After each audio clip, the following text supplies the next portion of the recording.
I am disgusted at the British political establishment. What they've done is said we will support Israel without any conditions, without any caveat, we will support them, knowing full well that 4,000 people have died in Gaza in the past 2 weeks. 1,000 died in Israel as a result of the attacks in Negev. That was wrong, absolutely wrong, and I totally condemn that. But the assault on Gaza and the deaths that are going on, and the stories I'm picking up are just heartrending. I have friends in Gaza I've known for many years. They're just sending me messages of total desperation. Artists whose work we'll never see again. Families whose all the children killed by Israeli bombardment. And the strategy of driving the Gaza population further and further south, building up this massive force of people at the Rafah crossing.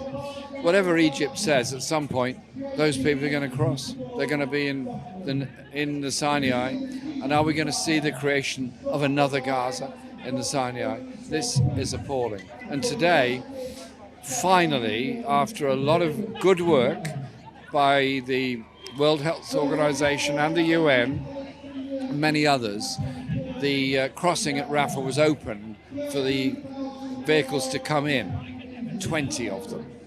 20 vehicles for the desperate needs of 2 million people. There are more trucks delivering food to supermarkets on the Holloway Road in my constituency every day than there are for 2 million people in Gaza. It's not even 5% of the needs. And water is now so short that the average person in Gaza, if they're lucky, gets 1.5 litres a day for everything. That is what is now happening.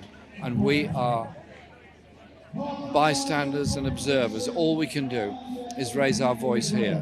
And I was just beyond disgusted when Britain abstained at the UN on a call for a ceasefire.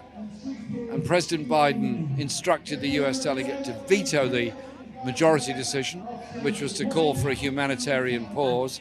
And then both Biden and Sunak went to Tel Aviv to say, we fully support you. Support what? The killing of civilians, the occupation, the war crimes, the illegality of it. But you know what? In this pretty desperate time, it's turned opinion round. The size of demonstrations in Morocco, in Egypt, all over the Middle East, and even a demonstration in the middle of the Capitol in Washington in support of Palestinians. The Palestinian cause will never go away.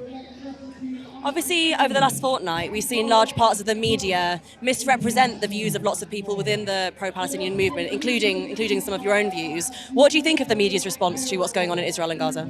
Well, I think the media response is pretty limited and pretty poor, to be quite honest. I have watched quite a lot of different global channels. The one that seems to be trying the hardest to give realistic reporting on the ground is Al Jazeera, and I hear they're now threatened with being banned from reporting from Israel.